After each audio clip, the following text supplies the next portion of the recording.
पंचकुला में विभिन्न सामाजिक सुरक्षा योजनाओं के पात्र लाभार्थियों को लाभ राशि सीधा हस्तांतरण की गई। सामाजिक सुरक्षा पेंशनों के 35,76,775 लाभार्थियों को 1,151 करोड़ 51 लाख रुपए की राशि सीधे उनके खातों में डाली गई।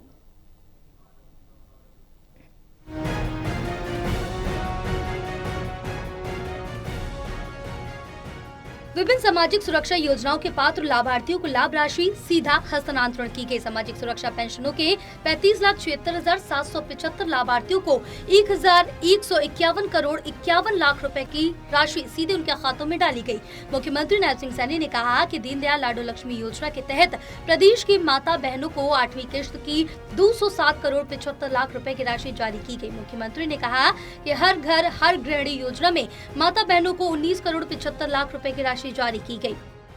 आदरणीय प्रधानमंत्री जी ने विकसित भारत 2047 का एक विजन रखा है। साथियों, विकसित भारत, ये विकसित हरियाणा, ये अगर किसी ने विचार किया है, ये नरेंद्र मोदी जी ने किया है। साथियों, देश को सशक्त और मजबूत करने का काम किया है। 25 करोड़ लोगों को साथियों थोड़े से कार्यकाल में, 12 वर्ष के कार्यकाल में गरीबी रेखा से बाहर निकालने का काम ये बाहर किया है। आदरणीय प्रधानमंत्री जी के नेतृत्व में देश बदला है, प्रदेश बदला है, दुनिया में भारत का नाम ऊंचा हुआ है।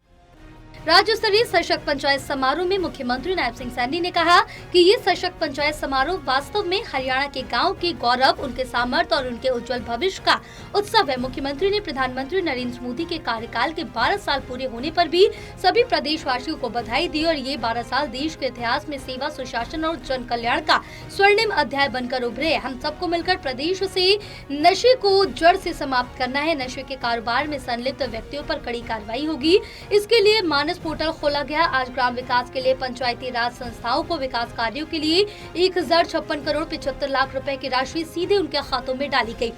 17 जिलों के 179 गांव की फिरियों पर LED स्ट्रीट लाइटों का उद्घाटन किया गया। 17 जिलों में 44 करोड़ रुपए की लागत से बनी 350 अटल लाइब्रेरी का लोकार्पण किया गया। मुख्यमंत्री जागृत ग्राम पुरस्कार के माध्यम से उन 6 ग्राम पंचायत को सम्मानित किया गया जिन्होंने विकास, स्वच्छता और सुशासन के नए मानदंड स्थापित किए। इन 6 ग्राम पंचायतों को 1 करोड़ 66 लाख रुपए की राशि पुरस्कार के रूप में दी गई। पंचायती राज मंत्रालय के सहयोग से धर्म क्षेत्र कुरुक्षेत्र नाम की पुस्तक का विमोचन किया गया। मुख्यमंत्री ने कहा कि 2 अक्टूबर 2026 तक प्रदेश के सभी गांवों को ODF प्लस मॉडल बनाया जाएगा। आज कोई विभिन्न योजनाओं के तहत ये छोटा पैसा नहीं डला है।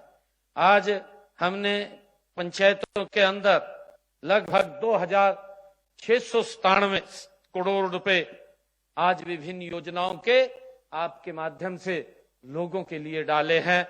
2,697 करोड़ रुपया। साथियों, ये पैसा छोटा नहीं है। हमने जो बातें कही थी उस बात के ऊपर हमारी सरकार पूर्ण रूप से काम कर रही है। हमने कहा था अपने चुनाव के समय के अंदर बहनों की रसोई में 500 रुपए का गैस का सिलेंडर पहुंचाएंगे। साथियों, मुझे खुशी है कि हमने अब तक जब से इस योजना को आते ही लागू कर दिया और लगभग आज भी हमने 19 करोड़ 75 लाख रुपए की राशि उन बहनों के खाते में जमा कराने का काम अभी आपके सामने किया है। ओबीसी और DNT वर्गों के 25,729 विद्यार्थियों को 30 करोड़ 17 लाख रुपए की छात्रवृत्ति दी गई। मुख्यमंत्री ने कहा कि दयालु योजना के तहत 4,538 पीड़ित परिवारों को 169 करोड़ 50 लाख रुपए की राशि वित्तीय सहायता के रूप में दी गई। मुख्यमंत्री ने कहा कि हमारी सरकार ने प्राकृतिक खेती को प्रोत्साहित करने के लिए कई महत्वपूर्ण कदम उठाए।